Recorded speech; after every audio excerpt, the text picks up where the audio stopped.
Welcome back to the Deep Dig Sports Pod. I'm your host, Drew. We are going to talk Thursday night football really quick, the Giants and Cowboys. But before we get into that, please subscribe. We are getting close to 500 subs, and we really want to hit that. Thank you guys for watching. So Thursday night football, we had the Giants Cowboys ended up going 20-15. Giants could not find the end zone, only hitting field goals, and Cowboys getting really banged up. They had Lawrence banged up, Parsons in and out. Trevon Diggs was getting cramps, so he should be fine. But on the other side, their rookie starting corners out. They got practice squad guys out there, so something to keep an eye on for this Cowboys team that's really been struggling this year. The Giants, on the other hand, Daniel Jones played probably his best game that I've seen in a long time, and it was still like below average quarterback play. I mean, at one point he was like 21 for 24 or something crazy like that, but didn't really have a lot of impact on the game as far as putting points on the board. Yeah, they're hitting field goals. That's great for them, but you could tell they needed a touchdown within those last like three drives in order to beat this Cowboys team. And when you have Daniel Jones playing what looks like his best game that he could get to, and you're losing still to the Cowboys, this Cowboys team with practice squad guys in the secondary, Micah Parsons isn't there on crucial third downs. Lawrence on the other side isn't there at all. And you still can't beat this Cowboys team. I think you just got to chalk it up to Daniel Jones isn't the guy, and this Giants team can't beat the Cowboys. The question is, where do you? Oh, and Dallas had 11 penalties on them, I believe. Rough day for the Giants, where you're thinking, oh, you know what? It was a close game. They covered the spread. I think like 80% of bettors had Cowboys minus 5.5, and because of that last missed field goal, they did not cover. The Giants, where do you go from here? You decided, Joe Shane, you're gonna double down on Daniel Jones. You're going to build around him and make him a thrower primarily and let Saquon go. And now Saquon is looking like the MVP of the league through 3 weeks. And congrats, you hit on a receiver. You went from Malik Neighbors. He's legit number one. My only concern now is, can he stay healthy throughout this season? They're getting him in multiple situations, trying to get him the ball. I think he had like plus 15 touches. He's running it. He's getting it in the middle of the field. He knocked himself out, got a concussion, trying to make a play at the end of the game. And you just don't have a quarterback who can make these games matter for a wide receiver who's putting everything on the line every game.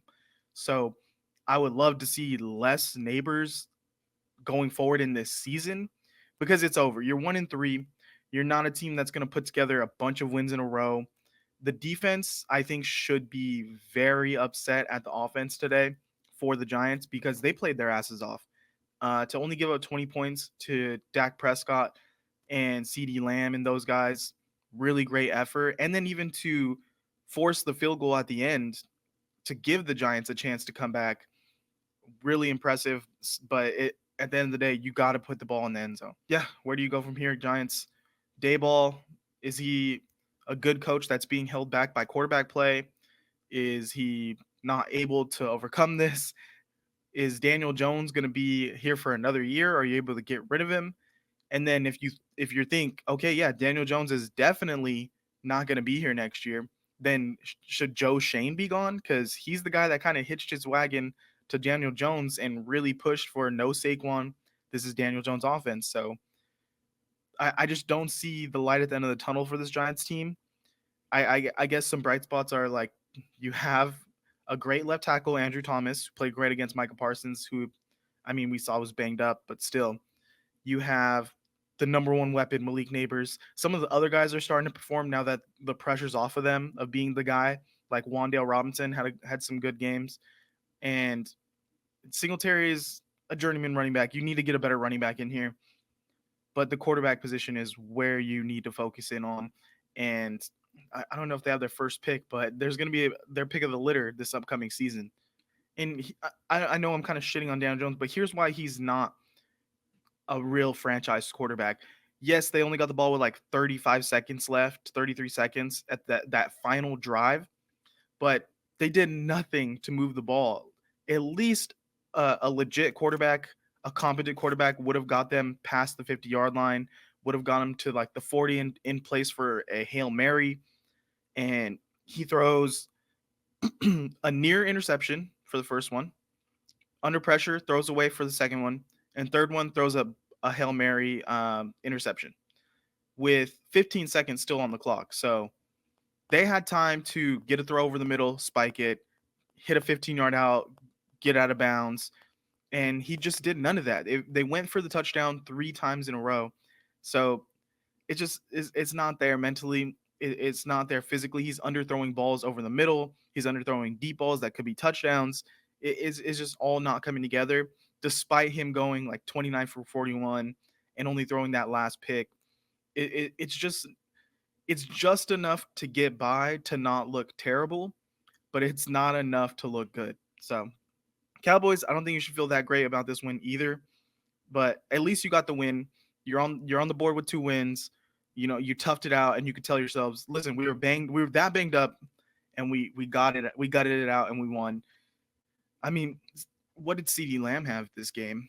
There's been talk of like him not connecting with Dak. He got back on track, 7 for 98 and a touchdown. He had 3 carries actually. I think they were really focused on just getting his hands on the ball in this game.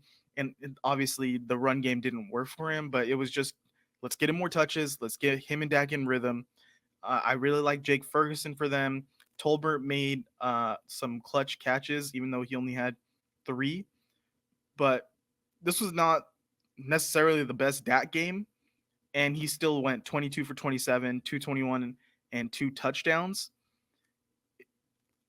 I just don't know. They didn't really add much in the run game. They have Rico Dowdle and Ezekiel Elliott came back.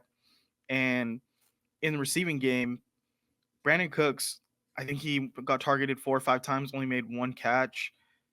Tolbert is, I guess, their number 2 now. It's tough. It's kind of slim pickings for Dak on that side of the ball. Someone needs to really break out that's not CeeDee Lamb. And I just don't see that kind of talent on the roster.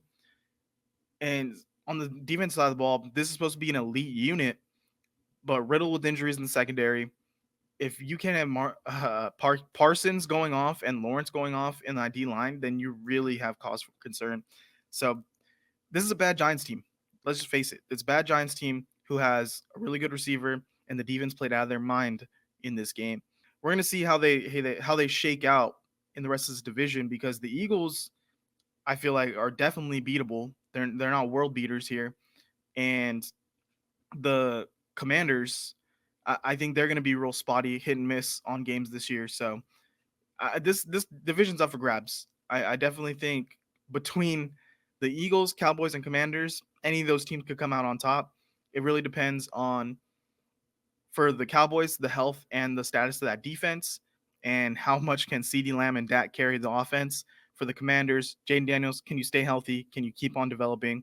And for the Eagles, lean on Saquon. Lean on Saquon and Jalen Hurts. Just don't fuck it up. And that's all we got for today. So please let me know what you think in the comments. Subscribe. We really need that.